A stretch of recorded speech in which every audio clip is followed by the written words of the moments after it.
really glad to be here. There's so many people that I've really enjoyed meeting the last 2 days. And I was honestly really shocked that this all came together. I don't know how many of you guys are familiar with the UK PhD defense, but it's very combative. My experience was really a tornado. And I left it really doubting whether this would be a book or whether I should be an academic. And I just want to mention that about 8 months after my PhD viva, I went out for pints, which is the norm in the UK, with Laura Schoberg. And I told her, I think I have to throw this dissertation away. And she said, no, I'm going to read it and I'm going to help you revise it. I told her the argument. She liked the argument. And she actually did. She read every chapter from this book. And over the course of a year, we were emailing back and forth, and she really just played such a huge role. And so there are a lot of people that I'm really grateful to in writing this book. But I just want to mention that because oftentimes when you see a book project, there's someone who offered just an incredible amount of generous unpaid labor that really helped. And so I want to mention that. Okay, here's an outline of the book today. I'm going to start with a brief background on why I wrote the book. And then the bulk of the talk, I'm going to focus on the second chapter of the book, which is on collective trauma. I'm going to try to tell you what collective trauma is, why it matters in international politics, and hopefully provide a framework that will help you guys think about it in your own research.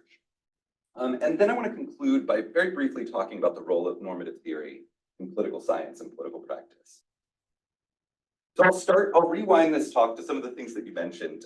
2013, after I graduated college in 2013, between 2013 and 2014, and I was very lucky that I was a Henry Luce scholar in India. I worked for this magazine called The Caravan. And this is just around when my stand-up comedy career was really dying, and so this is coming on stage. And I did a lot of stand-up in India, and it was not going well. But I was very lucky that year to meet another mentor. His name was Hartosh Singh Bal, and he really had an enormous impact on me. Hartosh is a visionary journalist, and he came to The Caravan, the magazine I was working at, around the same time that I did. We were the only two coffee drinkers in the office, so we went out for coffee with each other almost every day. And he told me a lot about how he began his career in journalism in the 1980s in a city in central India called Bhopal. It's best known as the site of history's worst industrial disaster. In 1984, the American Union Carbide leaked a cloud of toxic gas across sections of a crowded city and killed tens of thousands. I was really moved hearing Hartosh talk about his reporting in the city on efforts to secure justice for victims who still suffered from inadequate drinking water, poor health care, and abysmally low rates of compensation for their hardship. Unfortunately, the Indian government negotiated a paltry settlement on survivors' behalf, and they've since refused to reopen the case or really address the issues that survivors are facing. So after my visa expired, I went back to DC and I worked at Politico. But I really missed India. I really missed reporting in India. I forced Politico to allow me to write every story possible on US-India relations, including a magazine article in 2014 on the 30th anniversary of the Bhopal disaster. That's the image you see there. And I tried to describe the long shadow that the disaster had shaping American companies' operations in India. I then went on, so at the time, I had just discovered documents that revealed how Henry Kissinger and Kissinger associates had played a role in pressuring American political figures and the Indian government to sign an inadequate settlement that prevented survivors from having their day in court. So I then went on to a master's degree in South Asian Studies at Cambridge, where I got funding to actually go to Bhopal and speak to survivors, conduct interviews, and consult archives. My dissertation, the master's dissertation, placed the disaster in broader international political context, and it resulted in some of my first academic writing. But I really still felt like something was missing. When I was in Bhopal and Delhi, I continually noticed a way that some of my interview subjects would reference imperialism. And it made me think about the lingering presence of the past and how that shapes the way we understand international politics. Moreover, I had been exposed as an undergraduate in an English department to trauma studies, this interdisciplinary field.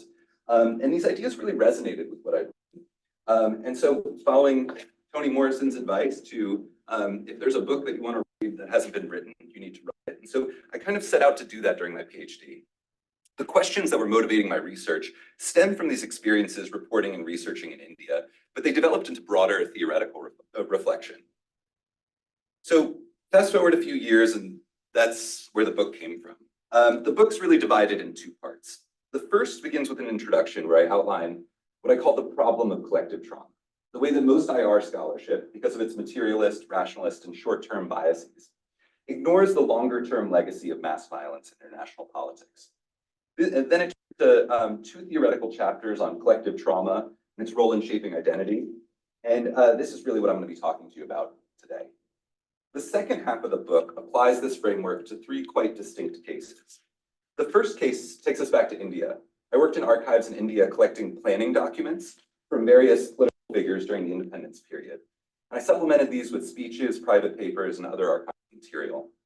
My argument focused on how nationalist leaders drew on narratives of colonialism as collective trauma, particularly the devastating famines and communal violence experienced under British rule, and how these informed an approach to economic policymaking. Contrary to much existing literature that portrays post-independence India as socialist, I argued that narratives of collective trauma portrayed foreign economic engagement as inevitably leading to exploitation. These narratives thus legitimated and encouraged an autarkic growth model to provide post-independence India with economic security. The second chapter focuses on Holocaust memory and Israeli foreign policy making. I drew on parliamentary debates, newspaper archives, and transcripts of the 1961 trial of Adolf Eichmann to demonstrate how a shift occurs in which Israeli leaders stopped representing the Holocaust's memory, stopped repressing the Holocaust memory, and instead began using it to inspire a victimhood narrative. Specifically, I show how during the Eichmann trial, Israeli leaders started framing the threats they faced from Arab states as existential to the Jewish people, new incarnations of Nazism. And this has become what I see as an enduring trope in Israeli politics.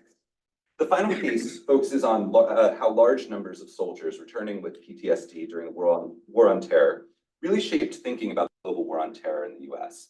I used quantitative content analysis and discourse analysis of US presidential documents and the congressional record to demonstrate how elite foreign policy debates began to reference the PTSD diagnosis around the beginning of the 2008 election cycle, as well as the political implications of these references. I argue that US political leaders of both parties referenced the PTSD of returning soldiers in ways that blurred the spatial and temporal boundaries of the wars in Iraq and Afghanistan. And they had a particularly negative valence to debates attributed to ideas of an endless global war. Discussion of returning American soldiers' PTSD enhanced the perceptions of negative consequences of both wars. But they also often crowded out consideration of the suffering that was inflicted on Iraqi and Afghan civilians. In this way, the biased application of PTSD to Americans and not Iraqis or Afghans had profound normative consequences. So in today's talk, I'm going to focus on the book's theoretical framework, but I'm very happy to discuss these empirical chapters in the Q&A if you guys are interested. So I want to begin with the project's research design, which I think employs a somewhat unique combination of international political theory and mixed methods. So the question that was really motivating me was, how do histories of mass violence inform political imaginaries and policymaking logics over the long term? First and foremost, I should explain that I understand this theoretical intervention in the mold of what Ian Shapiro calls problematizing redescription. It's a deliberate effort to recharacterize a given phenomenon to draw attention to unseen or disregarded aspects that warrant our attention. To date, most IR scholarship. Get rid of this. Yeah. Sorry, keep it up. No worries. So most IR scholarship understands mass violence by the immediate, okay. It's, we're all at the mercy of Zoom now. So most IR scholarship understands mass violence by its immediate material destruction or the immediate impacts it has on international relationships. So if you look at the core paradigms of the IR discipline, realism and liberalism, they tend to focus on mass violence's role in reshaping the balance of power or its economic effects.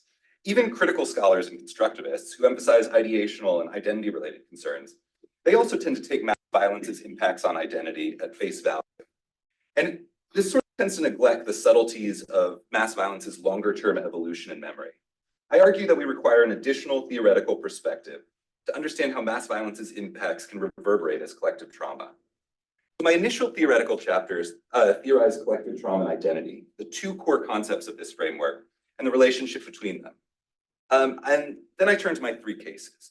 I selected my cases for two main reasons. First, I felt that each was an example of a deviant case where collective trauma could add something to historical literature or to area studies literature, to specific debates in the historical literature. And I think this allows each case to not only reflect the utility of my theoretical framework, but also constitute an independent contribution. And second, because the three cases are drawn from different continents and time periods, and because in each case collective trauma stems from a very different type of mass violence, their breadth is suggestive of the broader transportability of my theoretical framework. Though for reasons that will become clear, I don't really view them as sort of points along a spectrum of traumatization for at least similar case comparison design. I do think this diversity of cases helps future scholarship understand collective trauma's emergence in diverse contexts. Oftentimes with trauma theory, trauma theory is articulated in Western biased ways and applied solely to cases from the West. So my case on India, which argues for interpreting colonialism as a collective trauma, demonstrates how crafting a lens that's attuned to both acute mass violence and longer-term structural violence can help scholarship overcome these biases and can help the IR discipline better engage with the legacies of imperialism, slavery, and gender violence in the international system. So hopefully it all comes together to make a case for why collective trauma should be understood as a foundational force in international politics. By foundational force, I mean that collective trauma can frame actors' understandings of self and other, and it can inform their logics of interaction. I challenge future scholarship to better account for mass violence's long-term role in shaping the international system. So today what I want to focus on is this term collective trauma that I use, and what does it mean? When people hear the term trauma, they often think of a violent shock to the psyche, and it can result in an array of symptoms. Oftentimes we think of anxiety, emotional numbing, difficulty sleeping, repression, and social isolation. As both psychiatrists and literary theorists have emphasized, traumatic experiences are incredibly difficult to put into words. But what does it mean for trauma to be collective? Well, for trauma to be conveyed to others and to have political impact, it needs to be represented. And to a certain degree, in this process of representation, it needs to be explained. As you can see, there's something inherently paradoxical here. Trauma suppresses language and meaning in individuals, but nonetheless, it needs to be represented and explained and socialized. So in this chapter, I do two things. First, I draw on an original political genealogy of the term, and I try to identify some core features of trauma across time and space that could help us identify it. Second, I ask what happens when trauma is socialized and collectivized, meaning applied to collectives. I argue that this initial paradox in individuals that I describe is central to understanding how trauma scales to the international arena. Collective trauma, I argue, is best defined by the crises and representation that occur as individual trauma is socialized and politicized. So I know that's kind of a mouthful, but hopefully it'll become clearer in a few slides. So let's begin with the term trauma, which stems from the Greek word for wound. To this day, certain usages of the term still reflect that history. If you guys watch Law and Order, they'll talk about blunt force trauma or sending someone to the trauma ward of a hospital. But the term's primary meaning began to shift during the 19th century, from acute physical wounds to the mental, spiritual, and social ones that can follow in their wake. This transition, I argue, was deeply intertwined with international politics. So in addition to describing a mental affliction, I think we need to understand trauma as a political concept, one that's both shaped by political violence and subject to violence's political reception. The shift in trauma's meaning began most notably during the 19th century, and it was due to industrialization processes and their governance. As railroads and other powerful impersonal machinery spread across Europe, physicians began to see peculiar delayed symptoms in patients who had escaped major accidents with no obvious lesions. After a period of apparent normalcy, these supposed bystanders transformed into victims. They reported anxiety, memory impairment, and other symptoms whose only plausible source was the precipitating violent event. So this delayed response became known as railway spine, and of course, lawyers across the continent capitalized.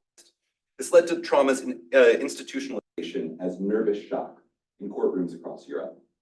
You go back to the time period, leading psychiatrists, including Jean-Michel Charcot and later Sigmund Freud, became interested in the ailment and its potential relationship to the since discredited gender diagnosis of hysteria. Now, this is where Freud comes into the picture. Freud initially theorizes the condition as stemming from childhood sexual fantasies that are repressed from memory into the unconscious. But he makes a key addition during this time period in the late 19th century. He writes that the idea of trauma's the key addition he makes is the idea of trauma's latency, and this having to do with repression. He writes, I use air quotes, this isn't me being sarcastic about Freud, it's to indicate that it's a quote, I'm sorry. It is not the experience itself which acts traumatically, but the memory of it, and this is reanimated. So there were a number of advances in the late 19th century and early 20th century, but really developing ideas about psychic trauma remained marginal until the mass violence of international politics spurred the reinvestigation. This was World War I. World War I occurred as psychoanalysis was increasing in prominence, and it was the first major catalyst in the development of trauma. It sparked a dramatic increase in these ideas due to the mass incidence of wartime trauma. Then it was typically called shell shock. Ironically, though trauma symptoms can leave individual soldiers feeling isolated and helpless, trapped, huddled in trenches on the front lines, over time, shell shock developed into a unifying event for nations on both sides of the conflict. By the end of the war, approximately 800,000 Britons, 800,000 Frenchmen, and 100,000 Americans had received diagnoses. These were numbers far too large for medical professionals to dismiss them as malingering. Shell shock thus became an ongoing policy issue as governments debated how to compensate the traumatized after the war. And so really a vigorous debate within the psychiatric community happens after the war over shell shock's origins, and it prompts Freud to reconsider his previous seduction theory of trauma, his theory of trauma as having to do with repressed sexual fantasies. Freud's new theorization downplayed sexual roots. Instead, he envisioned a soldier's traumatic symptoms as the result of a violent, shocking encounter that disrupted the socially and politically influenced unconscious psychic fields that maintain their mental stability in everyday life. So again, to quote, fixation to the traumatic accident lies at their root. It is as though these patients had not yet finished with the traumatic situation. This new Freudian conceptualization was deeply influential. It became known as war neuroses, and it played a significant role in subsequent World War II era medical governance.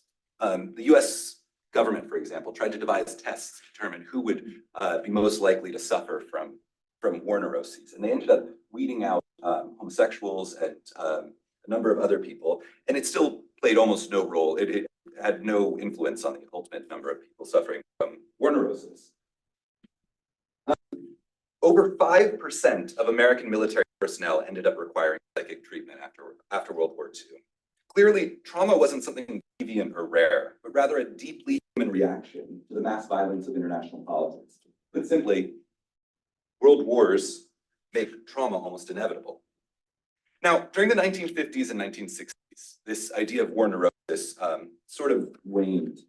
Interest in psychiatry waned substantially. The first edition of the DSM, which is kind of the psychiatric Bible, housed trauma under a vague category known as gross stress reaction. But again, international political changes prompted a re-examination. US involvement in Vietnam. Over time, the war's political missions and unpopularity fueled social discomfort for returning soldiers. Groups like Vietnam Veterans Against the War, which was founded in 1967, became a leading force in the campaign to distinguish policymakers' unpopular motivations from the plight of conscripted soldiers who were forced to fight. PAW organized what were called rap groups, in which veterans would talk about their experiences, and this created a therapeutic environment outside mainstream psychiatry. Mainstream psychiatry didn't have a diagnosis suitable for these victims, then they would go to these rap groups.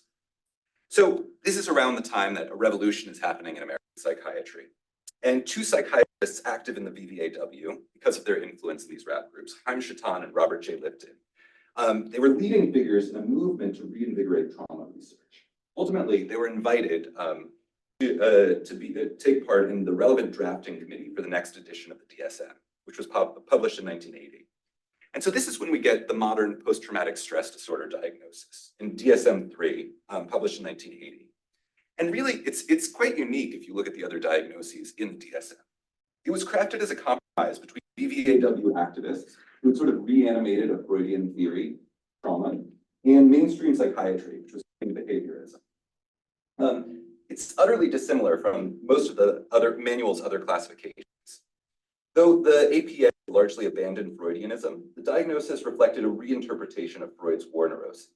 Nevertheless, in keeping with the DSM's turn towards diagnostic criteria, behaviorist diagnostic criteria, the PTSD diagnosis was made to require a set number of symptoms from a list. And this compromise approach remains to this day in DSM-5.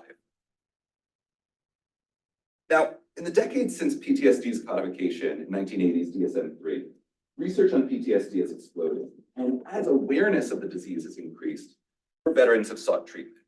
So that's what this graph shows. You can see firsthand the PTSD diagnosis was added to the DSM in 1980, but it takes a few decades for public awareness to spread. Whereas in 1990, only about 34,000 veterans received PTSD treatment from the VA. By 2013, this number was closer to 650,000. And what's most notable is that 350,000 of these veterans were during the Vietnam War era and only sought treatment decades after returning home. I argue that this represents a form of productive power, a shift in our thinking about mass violence.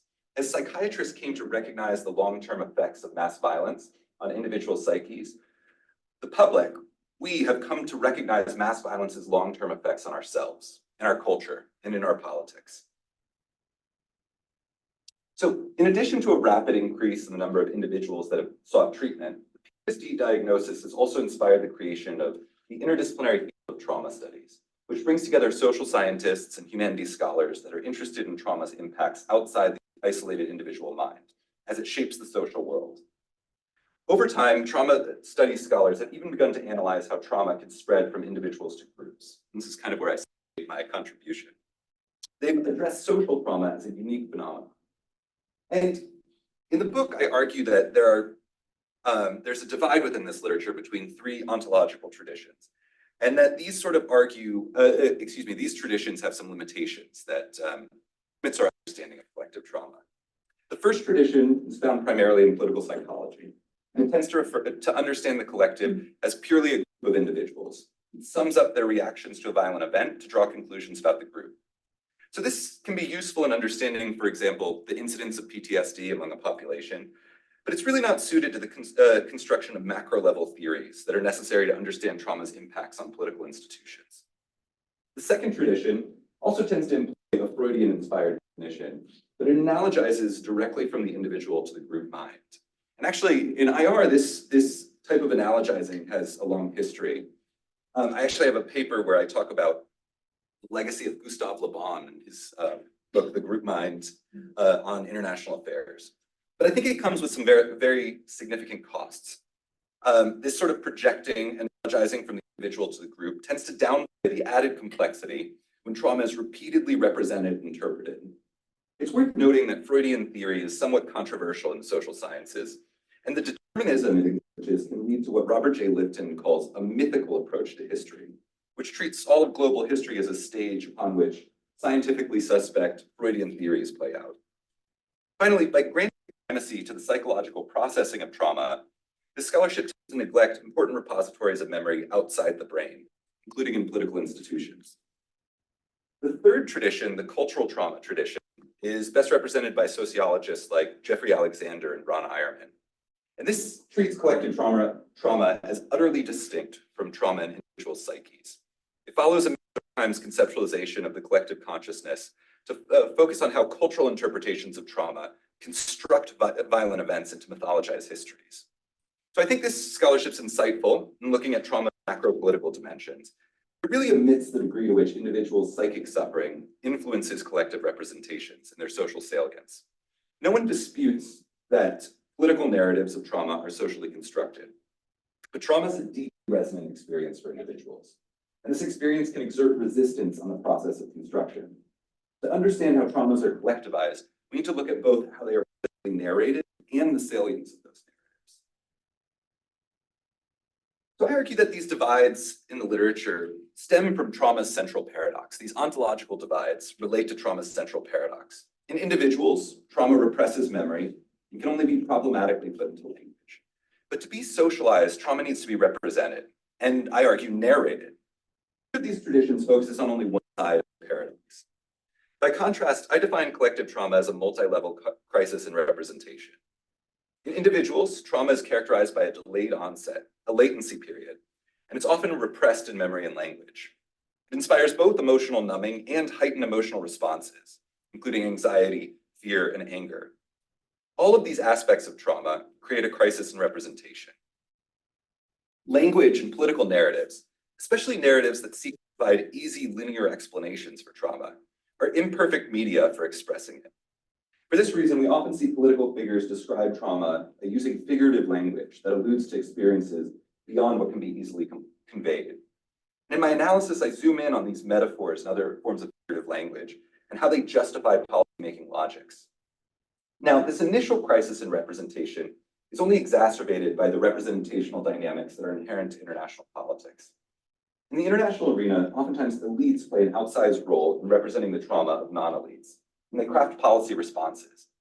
But even though they may instrumentalize trauma, distorting it too much runs the risk of exacerbating these representational divides. So I think this helps understand the importance of the symbolic suffering of figures like Gandhi, who undertook frequent hunger strikes, or Jawaharlal Nehru, who spent approximately 9 years imprisoned prior to India's independence.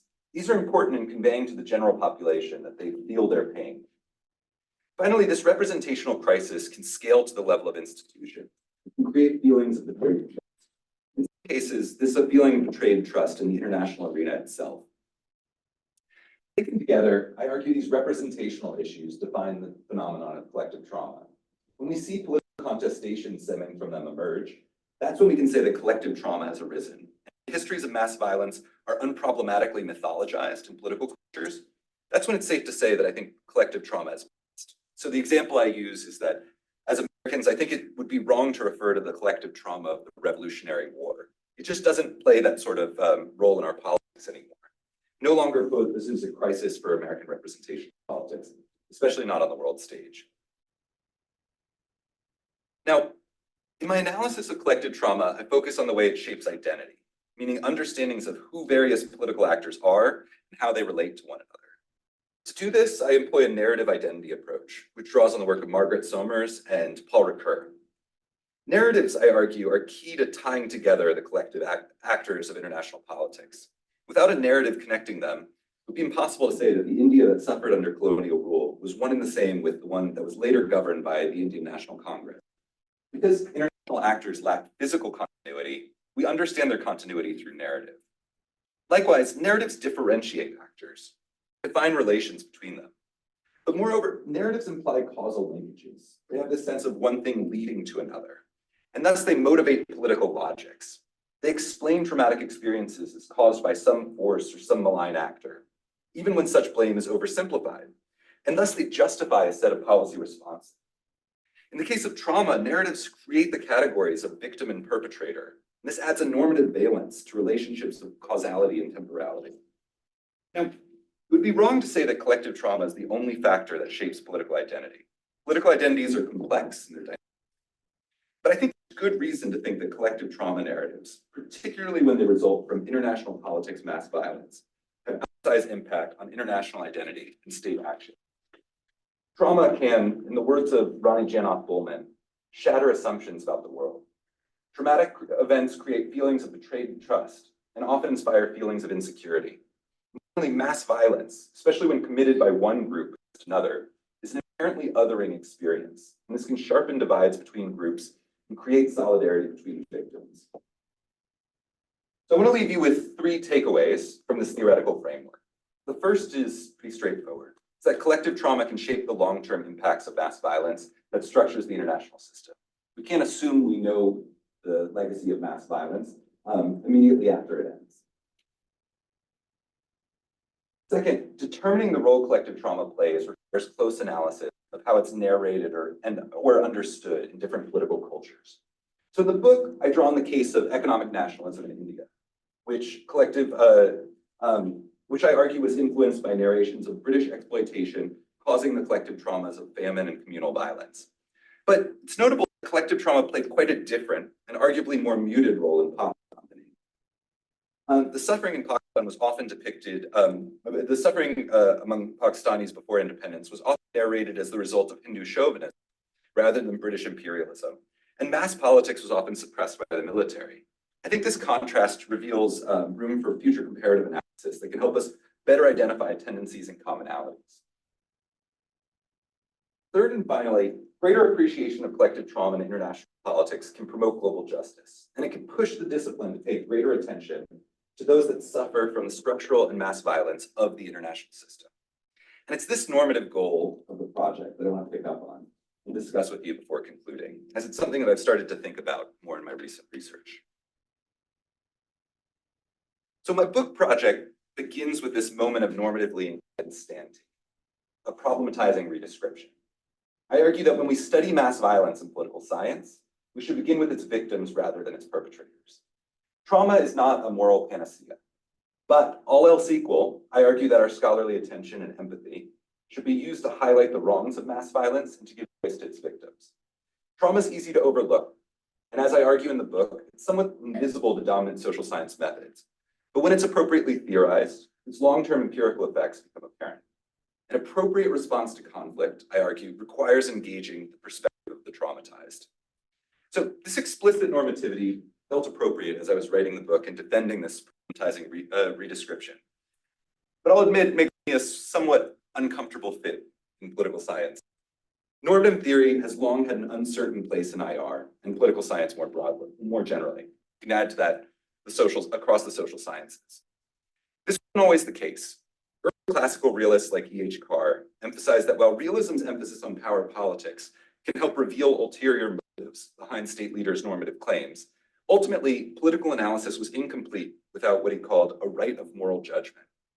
Now, things started to shift with the discipline's second great debate in the 1960s, which ushered in the rationalist, positivist, and quantitative methods that now dominate American IR. This is where the fact-value divide that we often think about became increasingly commonplace. Nevertheless, it's important to remember that the goal of most of the scholars that were ushering in this shift was not to exile normative theory from IR, but rather to create an analytical firewall between normative and positive analysis. Normative concerns remained integral to the discipline's raison d'etre, but they were separated processes of research design. Robert Cohane is a leading figure in this history, has expressed them as follows: we do not study international relations for aesthetic reasons, since world politics is not beautiful. If we sought scientific rigor, we would have pursued careers in experimental disciplines. Instead, we are motivated by normative questions, often asked urgently in the wake of disasters. Cohane's vision of social science implies that once a crisis generates urgency, we need to jettison normativity and try to be objective. If our findings are scientifically robust, they then constitute knowledge, which can be used downstream to achieve normative goals. Now, the case for this firewall within certain research designs, employing certain methodological tools, makes a lot of sense. For example, if you're conducting a survey, you'll inevitably want to minimize experimenter bias. And if you're selecting texts for discourse analysis, you need to include those texts you find displeasing. My concern, however, is that this emphasis within research designs has seeped out and become an emphasis within political science at large. We separated positive from normative theory analytically, but we left normative theory in limbo. And this, I argue, has resulted in neglect and atrophy.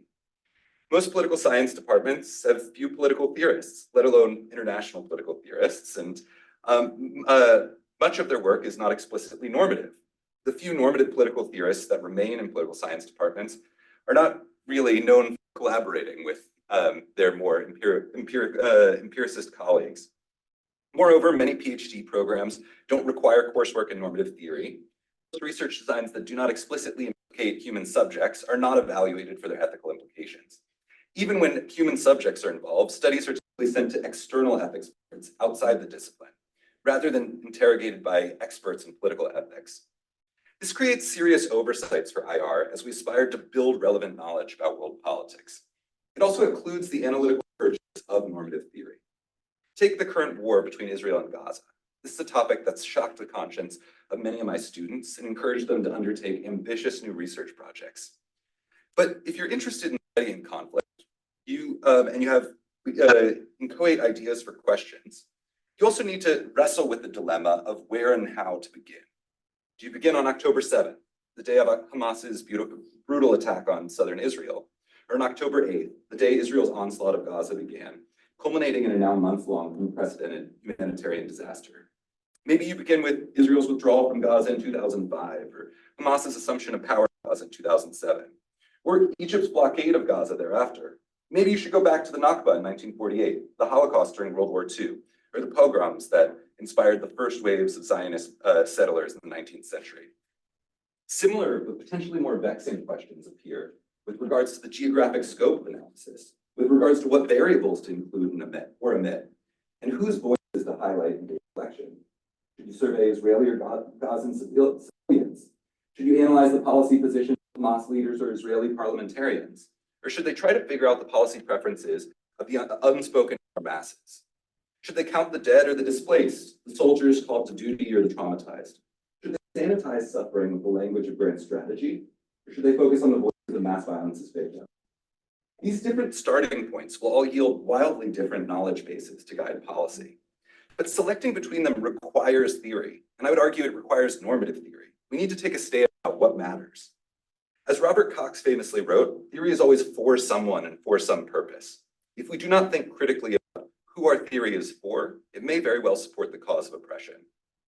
Do our theory, methods, and analysis sweep crimes against humanity under the rug, or do they shine a light on the path to stopping them? Now, my goal in highlighting this is not, in highlighting the role of normativity, is not to challenge the integrity of the scientific method. Rather, it's simply to highlight that normativity is always present in our research. It shapes not only the questions that guide us, but also the conceptual and methodological tools we use to answer them, as well as the conclusions we draw. We can't excise it and banish it to philosophy, because normative choices are intimately intertwined with positive research, whether we like it or not. We ignore this relationship at our own peril.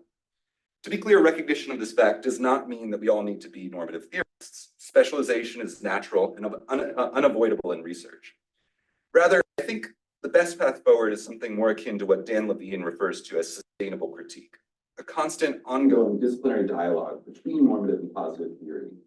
Though they may be separated for specific studies for analytical reasons, they nonetheless must be partners in social science at large. So suffice it to say, this is an ongoing early stage project, and I haven't really worked out how I envision this partnership looking, but it's something I would be very happy to discuss in the Q&A. And thank you so much for listening to me.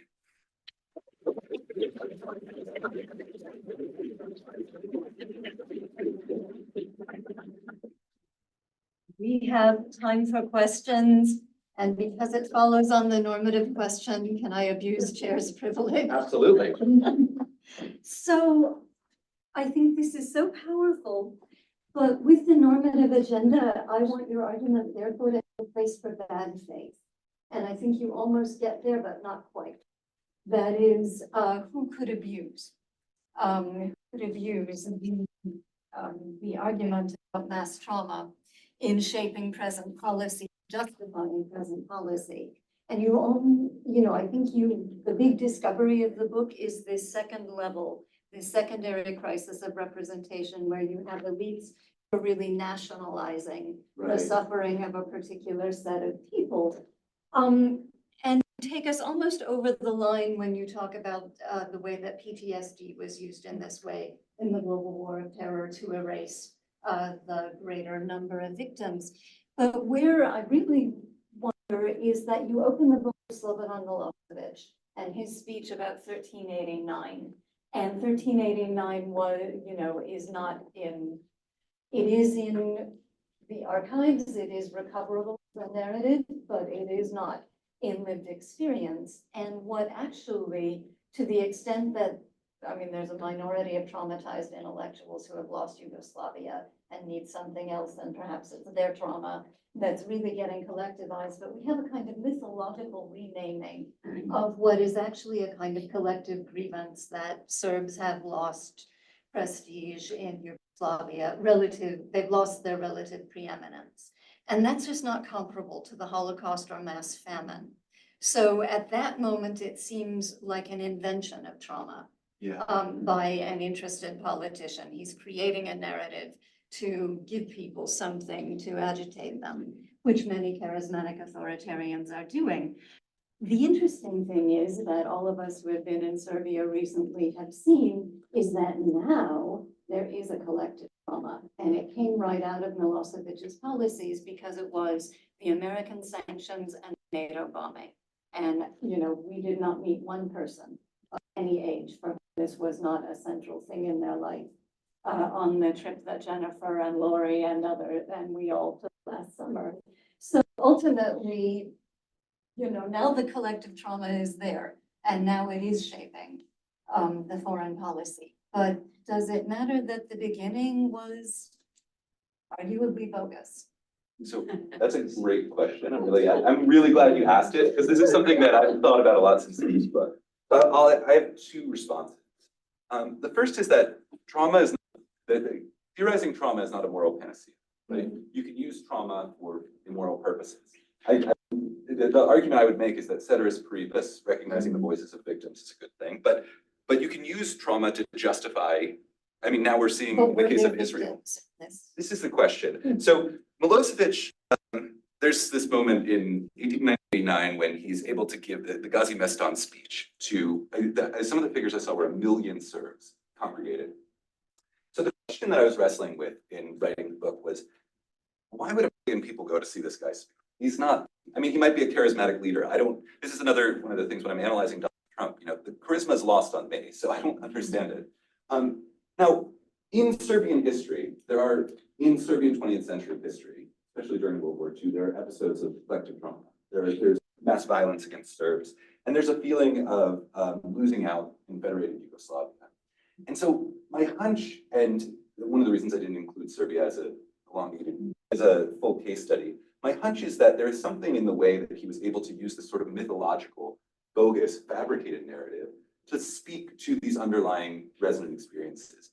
And so when I think about Donald Trump, for example, who crafts bogus narratives of you know, traumatized everyday Americans who, you know, the research shows are oftentimes wealthier than their non-Trump voting counterparts. I think sometimes, you know, there is an element of crafting that mythologized narrative, but then I think it would be unwise to miss that there is some sort of underlying experience that these mythologized narratives influence. So in the Serbian case, my hunch would be, and this is something that I want to research in greater detail if I was going to have a full case study of it. My hunch is that some of these experiences during World War II and some of the experiences in federated Yugoslavia sort of created a ripe opportunity for someone to exploit them. And this is where, you know, narratives of trauma, they can be used for all sorts of purposes. They can be used for positive, you know, political projects or for victimhood nationalism, or projecting grievances and launching wars against bystanders or third parties. And so I think, you know, this idea of the resonance of trauma, it's what I would say is like a sufficient but not a necessary but not sufficient condition. So there are a lot of cases in which there might be a set of underlying traumatic experiences or a sort of resonance, and then the mythology of it takes off in a direction and uses it for really horrific purposes. And I also think this is kind of the moment where we should distinguish trauma from other forms of political narrative. And that's something that, you know, I try and come up with a definition in the book that allows us to distinguish trauma. And this is where I use the example of the refuge narrative. You know, it wouldn't be right to call that a collective trauma.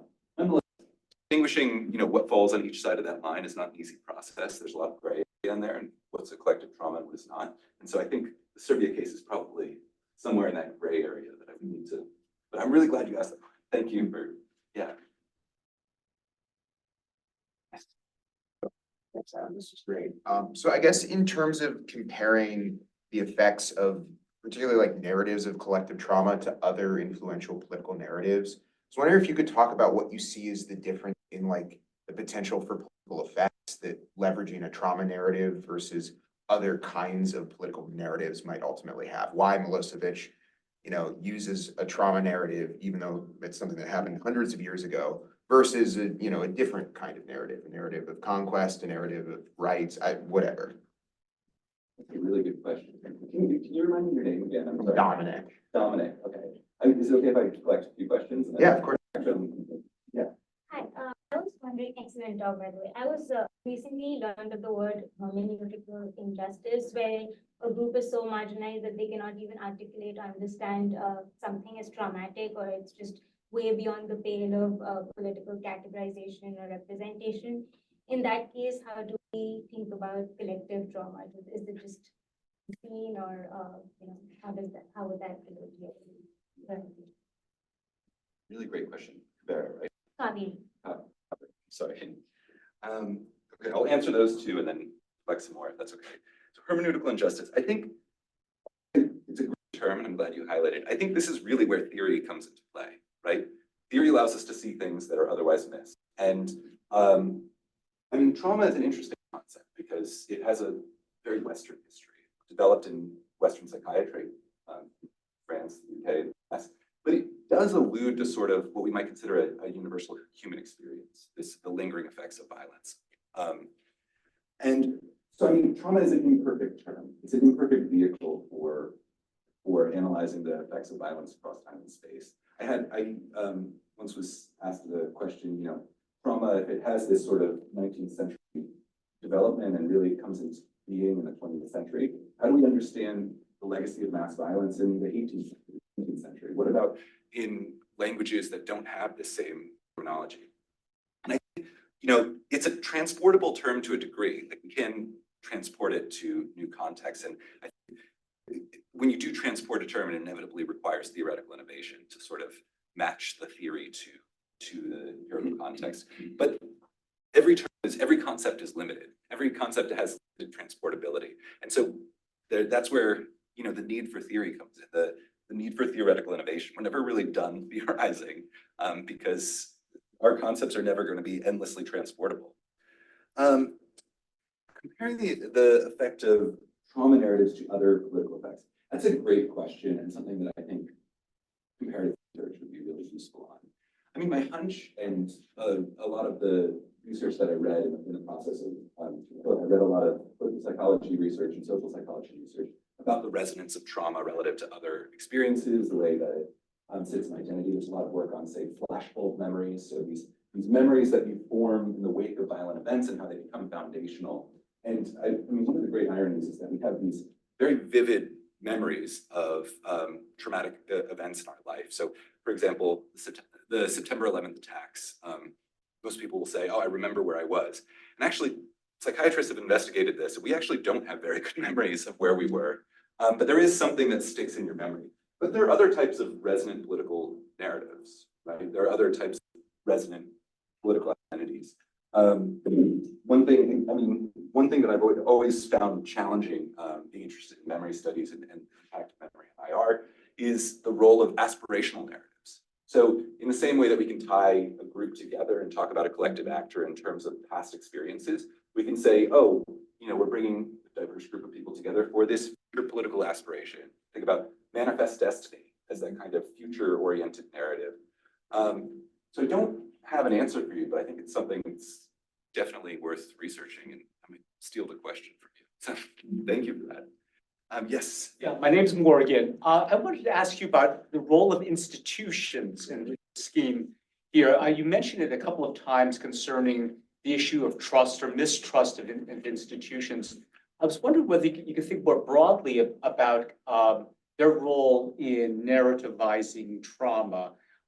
Because you mentioned earlier about how elites can often speak for non-elites concerning their traumatic experiences for their own ends and political gain. But I'm wondering if we broadened the purview of who gets to narrate to institutions and think about how institutions have a kind of interest that will not be reducible to the interests of specific elites who might be running those institutions, but thinking about how institutions have interests that might lead to certain kinds of ways of narrating trauma.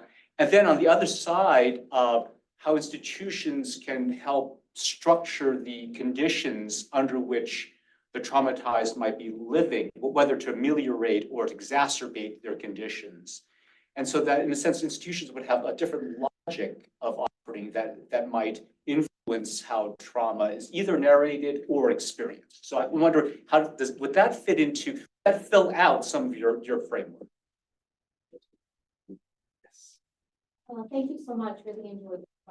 My question is about the timing of events that cause collective trauma and the uneven experiences in who forms that collective. So you mentioned that you don't really see the American Revolution as playing that role as an event that triggered collective trauma in the United States. The Civil War still does. And also, depending on who you're talking about, the War of 1812 and the defeat of Tecumseh's Confederacy may still play a role for the collective trauma of indigenous communities in the United States. So basically, how much does chronology matter and for whom? Great questions. I'm going to do two questions then. So timing of events between these. I absolutely agree with you that the Civil War kind of is, it's an interesting comparison to the Revolutionary War. What I would say is that what my thinking on the subject is really framed by the sort of the representational issues that are sparked by trauma, right? And the tensions that stem from trauma, these tensions of representation. And if those tensions go unresolved, then it's understandable that they would have a long legacy. So I think the Civil War, we can see the legacy of the Civil War manifest in a lot of tensions that are enduring in American society.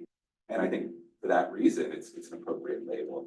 Now, there is a question that I continue to ask myself. I forget, I don't want to, is it Alasia Nuti, the political theorist, has written about how sometimes when we're talking about memory of an, I don't know for sure that it's her, but I can get you the citation.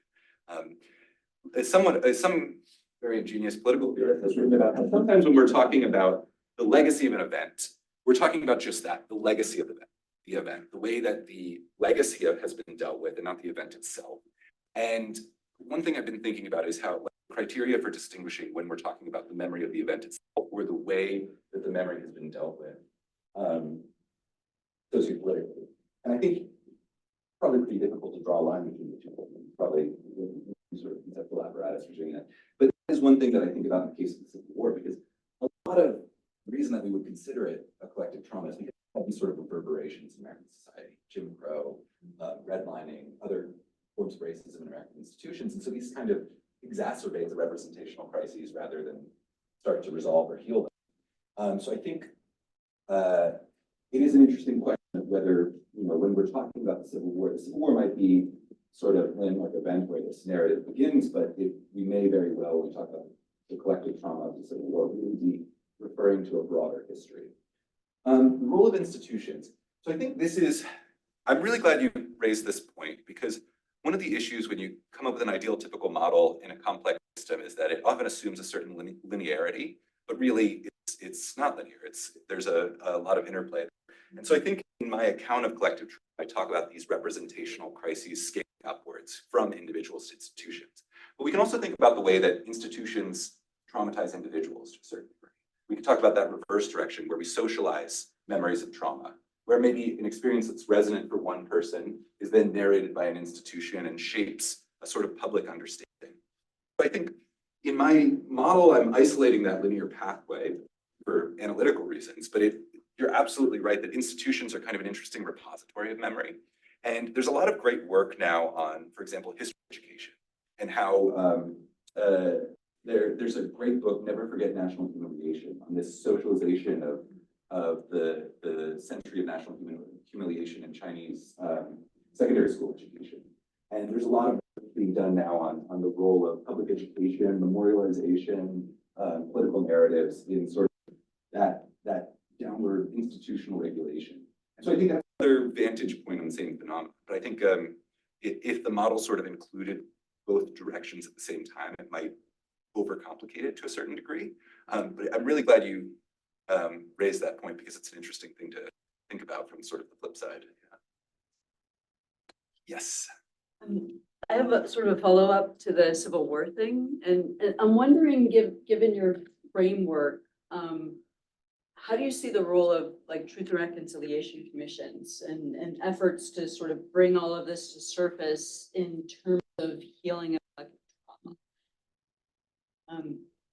there's been call for that sort of thing around slavery here in the US, which has gone unheard. But we know that South Africa has put that in motion. And what do you see in terms of its effectiveness or role? And if you have a follow-up. It kind of actually relates to this because I was thinking about all these different questions. So I am a historian, so typically we try to poke holes in theories. Yeah. So I'm going to try to not do that. But You like your tier. yeah. All right, Justice thoughts. But what I was actually thinking, listening to you talk about this stuff and, all these questions, and actually directly related to Lauren's question here. I mean, trauma studies developed at the same time as memory studies were developing. So when you're thinking about collective memory, it might be productive if you're pursuing that direction to also think about collective memory. This comes down to institutions, this comes down to reconciliation committees and truth committees, right? I mean, and it comes down to elites and all sorts of things. But I don't have a question, it's just kind of like a comment here. Thank you. And that kind of relates to what sounds Okay. like, maybe. Yeah, Great. I think so. I presented the India chapter of the book to the Cambridge South Asian History seminar. And one of the guys was like, that's great, but can you do without the theory? Like one of the historians. Like, can you do without the theory? One of the things that I wrestled with as I was writing the book is the relationship between the concept of memory and the concept of trauma. Because to a certain degree, they're overlapping. And so Jeffrey Olick has an article where he talks about two cultures of collective memory, and he kind of situates collective trauma, situates the concept of trauma within memory studies. And I actually think that's kind of problematic because we're talking about trauma, we're talking about a particular disjuncture in memory. There's often, one of the issues I have with some of the memory studies literature is that there's this implied linearity to narration, right? Like some of the work in memory studies really highlights the sort of social narratives at the cost of the relationship between the social narratives and what happened or the underlying experiences, and kind of get lost in this world where, and Duncan Bell has a great article where he talks about distinguishing mythology and memory, which is a really difficult thing in memory studies because a lot of the emphasis in that literature. So I think with trauma, what we get with this concept is that it specifically highlights the gap between our ability to represent something and these underlying experiences. And I think drawing attention to that, the lacuna, you might call it, is something that the concept of trauma is really good at. This what language can't do, what our political the limitations of our political narratives. And that's why I kind of gravitate more to the trauma studies literature than the collective memory literature. The Civil War and Truth and Reconciliation. Really great question. I'm glad you asked it. I wrote a separate article where I was trying to, when you're writing a book, I feel like you have to wrestle with the people who are writing on the subject before you. And I did that in an article. And one of the critiques that I was making of another scholar was her interpretation of the Truth and Reconciliation Commission. Because I think the South African experience of the Truth and Reconciliation Commission did a good job in sort of providing a space for public reconciliation in a socio-political way, but there were these deep underlying socioeconomic inequalities that went unaddressed. And so now if you look at South African society, one of the most unequal in the world, and yet, I mean, a lot of the academic literature on the Truth and Reconciliation Commission is like, this is an absolute exemplar in transitional justice. And I forget the name of the scholar who wrote a book called Another Country about how we need economic reconciliation. This is a deeper phenomenon. So I think Truth and Reconciliation Commissions, depending on how you design them, can be useful tools, but they're not panacea. And I think they need to be coupled with this sort of material reconciliation. Reparations. Reparations. So I actually have a project that I'm working on now on international reparations that's dealing with a lot of this. And so we've been really, I mean, hopefully that project will be published soon. We'll see. I'll let you know. But yeah, I mean, just dealing with the reparations literature, they have a sociocultural gap in it where there's a lot of controversy in how to interpret reparations programs and whether I think the real key is to couple forms of sociopolitical reconciliation with economic reconciliation. And that's a tough thing to do. Yes. So my question, I guess, I'm interested in whether the category of mass violence and it's whether when it's experienced by soldiers or civilians. And it seems to me that there may be differences there for collective trauma because at a micro level, soldiers are prepared for trauma in a way. That's what training is for. They're used to combat in some ways. Civilians, of course, are not used to mass violence. So there's a difference in degree. And then also politically at a macro level, it seems like soldier collective trauma, if there is such a thing, doesn't have as much political value as civilian collective trauma does. So I guess I'm wondering, does the literature distinguish these two categories of persons, or am I making too much of the differences, or what?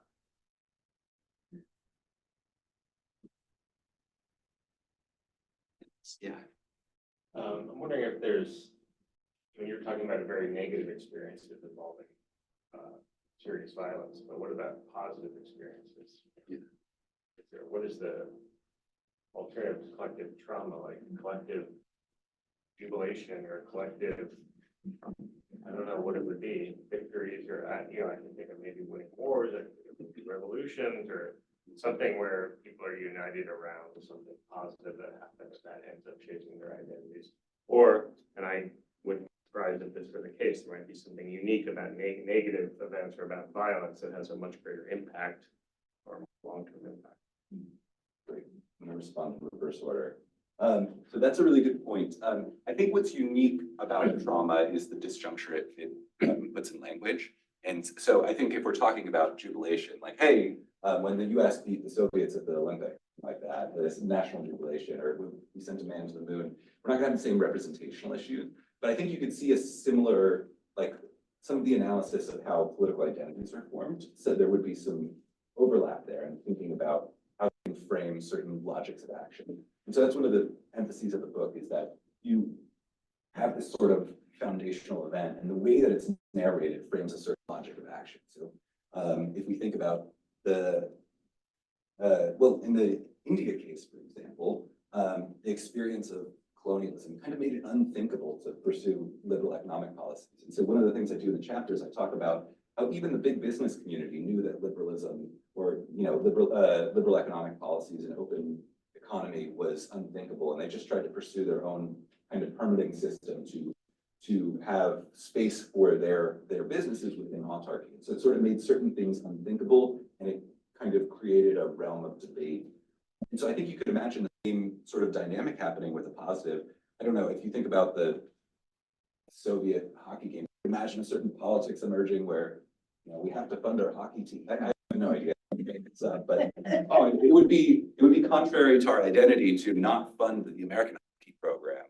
And I mean, you actually do see, I don't know why I'm drawing on a sports metaphor. I feel like I default just but you actually do see with like the man on the moon. I think you can, like, part of the explanation for funding of American space exploration and the sort of the legacy of it, I think some of that has to do with the jubilation. And this is just me hypothesizing here, and I have to analyze it. But I think, you could have a hypothesis that like this foundational moment of jubilation plays a role in the long-term funding of the space program. So yeah, it's a good question. I think that's probably another paper to write, which would be a good one. On the soldiers versus civilians, I think that's a great question. So I would also distinguish within the realm of that. I think not all soldiers are created equal, right? Like if we're looking at World War II, for example, where you have mass conscription and people being sent to the front lines just a few months after being a civilian, for example, there's sort of degrees within that category. But one thing I'll say is that the military, and in looking at military psychiatry, there's a very sophisticated apparatus for managing trauma. Because trauma is, after World War I and World War II, there's this belief that they could design surveys and other selection criteria to keep people who are vulnerable to traumatization out of the military. They could just, if we ask a couple questions and you answer the right way, we'll know whether you're vulnerable to trauma or not. But then they discovered that, lo and behold, trauma is this deeply human experience, and you can't weed out people who are vulnerable to traumatization. So I think in the military, there are these longstanding efforts to sort of manage trauma. military psychiatry has a long, in dealing with sort of the military pensions. We looked at some of that literature. In dealing with the VA diagnostic criteria, a lot of the debate that was going on between the VVAW and the APA had to do over the influence of military psychiatry, because the VA wanted categories that were useful to diagnosing certain people, getting them pensions, and pathologizing them. So I guess all of this is to say that the distinction between soldiers and civilians, there's a certain logic to it, but at the same time, we can see a sort of continuity where this is a deeply human experience, whether you're a soldier or not. And being within the military might provide a sort of framework within which to interpret it, but the nature of trauma is kind of seeps out of those boundaries. Yeah. I think we had Jay first and then Rick, and Yeah. then maybe that'll get us to Uh, sorry. wait, Oh, sorry, just wanted to make sure Jay was seen. yes, Jennifer and Jay, let's do, yeah.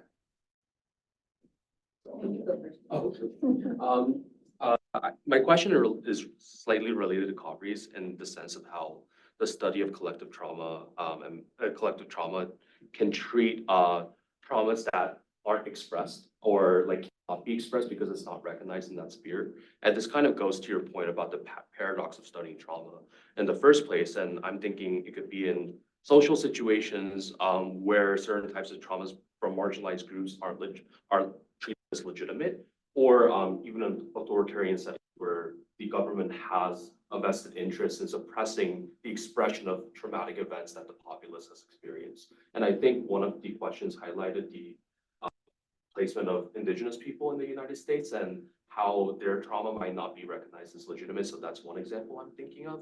So first is, it's kind of hard to treat, it's kind of hard to study non-events or like events that haven't come out to the forefront. So do you have what are your thoughts on how this study can approach that? And the second part of that is, what are the normative implications of like not being able to study those collective traumatic moments where we can kind of see like why haven't they been expressed or been seen as legitimate? Great, so much.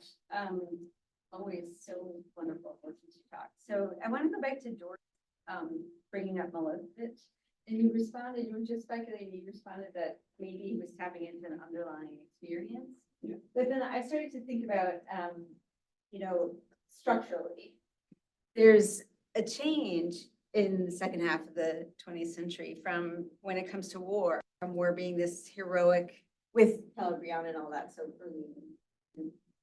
From heroic endeavor to focusing on to it being bad and then focusing on the victims, and you get the rise of human rights culture, and you get kind of ICC as victim focus, justice is now victim focus, and so it seems like there's structural kind of receptivity and privileging of trauma in a way. So then I was thinking, I mean, there's no reason why the Revolutionary War could be a traumatic experience. I can imagine somebody reading about the new historiography on the Haitian Revolution and then being suddenly traumatized by the Revolutionary War in comparison.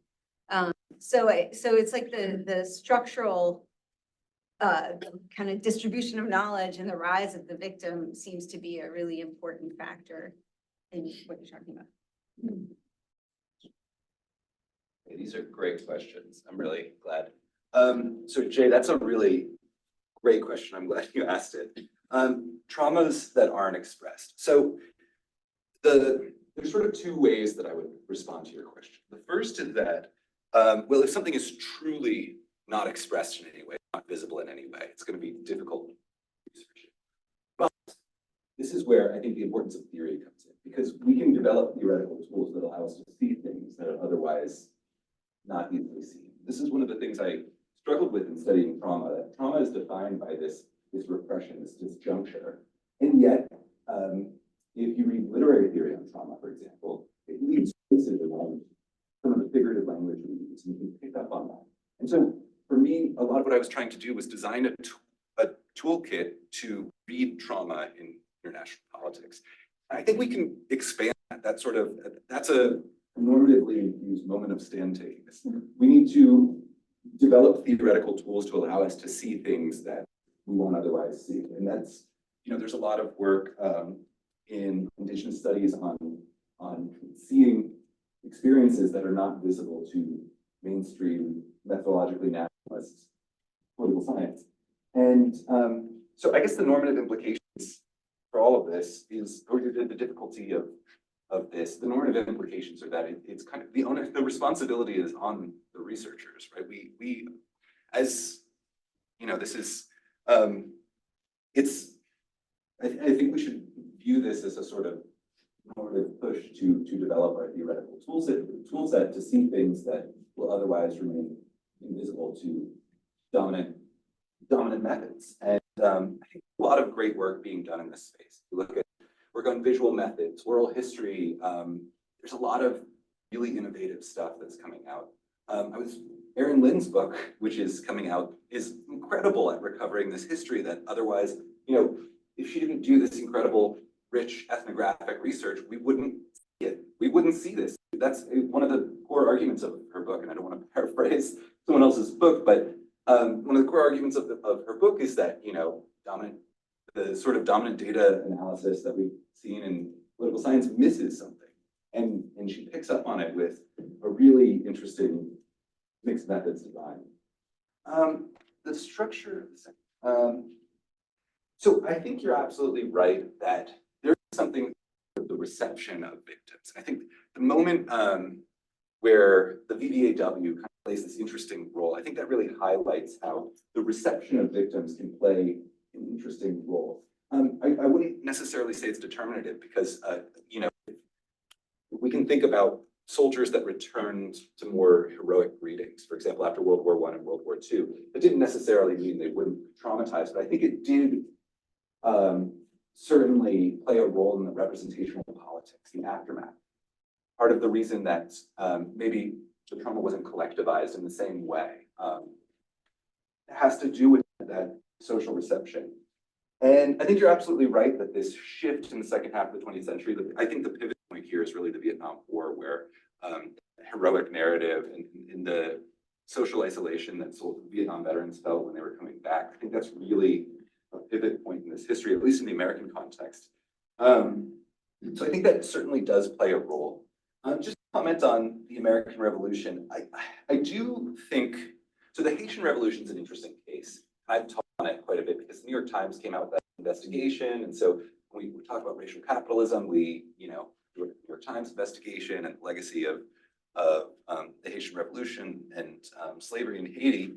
And so I think certainly, like if you look at Haitian history, I'm not an expert on Haitian history, I think that a lot of the political narratives will justify that interpretation. In the case of the American Revolution, I do maintain that we need some sort of analytical distinction between collective trauma and forms of mythology. And so the reason I use the American Revolutionary War as an example is I think,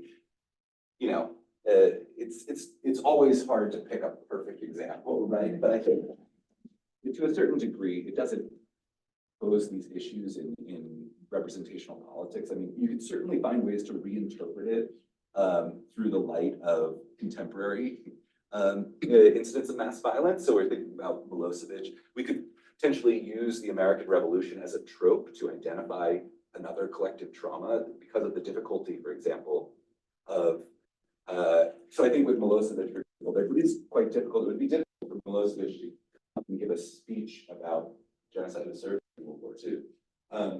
We name the trauma and represent it fully, but the Gazi Vestan, and none of this is to justify what Milosevic did with the narrative. But if we're looking at the structure of the narrative, I think there is something about Gazi Vestan, about this 14th century battle that provides a sort of narrative focal point. So I think to a certain degree, if we were to see the American Revolution re-invoked in that sort of politics, we might be better served analyzing it through that lens.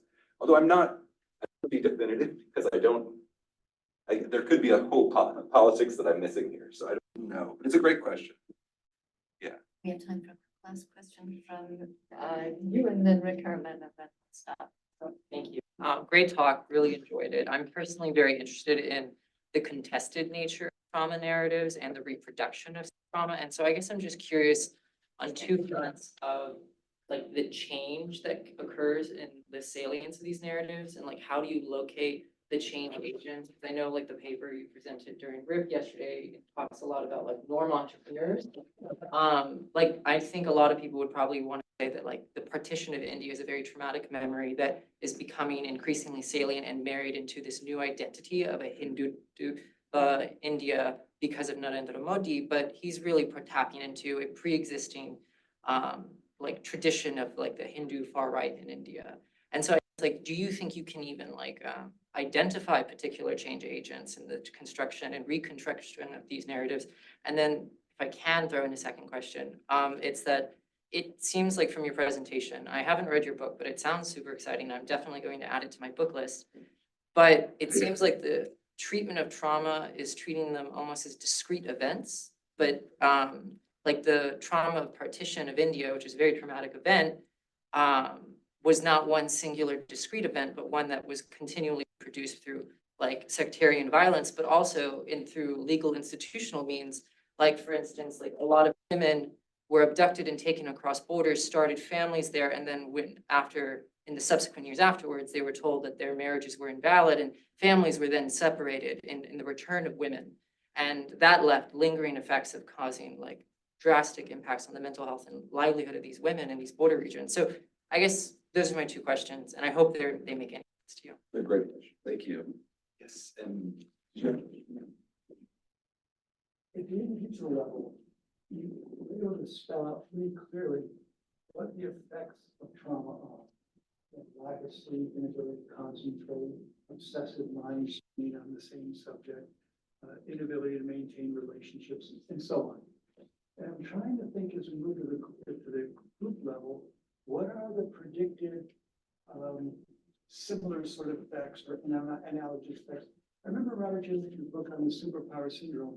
He laid out, he's able to articulate what the elements of that syndrome are. So now I'm thinking in my head, well, what would be the elements of the collective trauma syndrome? Yeah. That you'd be looking for? Yeah. I thought, well, maybe it's demonization of the former perpetrator, or it's a demand for restorative justice. And this is where so one, I'm wondering if you can spell out what these might be, but also they then seem to interact with very contemporary considerations. So come back to where Joy started. I remember I went to Poland in 1977, expecting to hear all about Germany and hearing Poles obsessed with fear of Germany, to see kind of the trauma you'd expect in Warsaw and Krakow. And what I learned was many Poles thought the German boogeyman was used to justify Polish subservience to the Soviet Union. And that they thought that whole narrative argument was, in many ways, a bogus claim to justify communism. Because I've been rethinking that as you've talked. It's a very interesting talk, very interesting topic. But it looks to me like this collective syndrome, if it's going to have manifestations, are going to be heavily impacted by the contemporary milieu that they find themselves in, including power, which is what I think was there. Yeah. These are great questions. So I think to begin with your two questions, which so I'll start with this idea of trauma as discrete events. I actually would slightly disagree. I think one of the things that I emphasize in the book is the issues inherent to an event model. And I think what a narrative framework really helps with is that narratives help connect disparate events. So if you look at the example of colonialism in India, which is not a discrete event, but a sort of form of structural violence that entailed vulnerability to famines, to partition violence, to communal violence. What narratives do is they allow you to kind of link those things together as part of the same whole. And this gets to the second question, where there was a concept that I was originally going to include in the book that I'm glad I didn't, because it would have been too much theoretical baggage, but of mnemonic entrepreneurs. It's a role that individual narrators can play in linking new events together, bringing events together, forging new narratives. And so I think in the Indian context, one of the contrasts that I draw is between the drain theorists, so some of the elite economic nationalists of the late 19th century, people like Mairoji and Ranaday, and then the people who come in the 20th century, the next generation of nationalist leaders like Gandhi that really try to bridge political divides and I mean, Gandhi's politics are all about bridging the elite mass divide, although he was himself an elite. You know, he really crafts this politics towards what you might call today like agrarian populism, like that. And I think that you can identify within these larger stories sort of individual narrators who repackage narratives. And so I think that's a great question. In terms of what we can predict in terms of collective trauma. So I think, you know, the lens is at a level of abstraction where it doesn't yield, you know, it's at a level at which it's hard to give discrete predictions, although I will say you can see patterns. And so some of the patterns that I identify were betrayed trust in institutions. So a feeling of betrayed trust in institutions. So in India, for example, betrayed trust in foreign economic engagement and exploitation, in liberal open markets, or you can see, I think Jenny Hickins writes a lot about betrayed trust in the state after trauma, how traumatic events reveal how the state that was meant to protect you actually failed in its duties. It might not be serving that purpose. Another pattern that I think we see, and this is what I call victimhood nationalism, victimhood, is a sort of projection of grievances where, you know, we think about the victim-perpetrator relationship as you perpetrated a harm against me, and so we have a sort of direct relationship. Thinking about breaking that relationship open and projecting grievances. So in the case of Serbia, for example, you know, you have a historical narrative of victimization, whether it's at the hands of the Ottomans in 14th century or the Croats during World War II, and you use that to justify grievances against, say, Bosnians or, say, another neighboring ethnic group. In the case of Israel, using Holocaust narratives to justify violence against neighboring Arab states. We can see that that's a pattern that I think emerges, is this projecting of grievances. And kind of, I don't think I wrote down the next part of the question, but yeah, it's a really good question, so I'm glad you asked that. I do want to say though that that in terms of, you know, when you like in terms of thinking about the level at which the theory is pitched, right? And so I think about, for example, with ontological security or securitization theory, which are these incredible theoretical frameworks, but they're pitched at a level where you need to do more theoretical work to find a sort of prediction within them. They're kind of at a level of they're at a level of constitution, right? So it's about how you're imagining reality and how you're thinking about reality. And so I think my goal, in crafting this trauma framework, is to think about it in that same way, thinking about creating a level of theory at which, you know, you can't make discrete point predictions, but you can help identify patterns. You can help see things you wouldn't otherwise see, and that, you know, there's all sorts of different directions to take research from there, right? You can take it in the, you know, in the direction of making a discrete prediction about what would happen in a context and a discrete empirical application. You can do more theoretical innovation. You can apply it to normative cases. And I think there's a lot of value in doing that type of theory that's sort of pushing you, the idea of problematizing redescription, pushing you to rethink the same phenomenon that you might otherwise looked at. And so I will leave it there, I hope. I wish we could do this every day. We have reached our time. Please thank our speakers.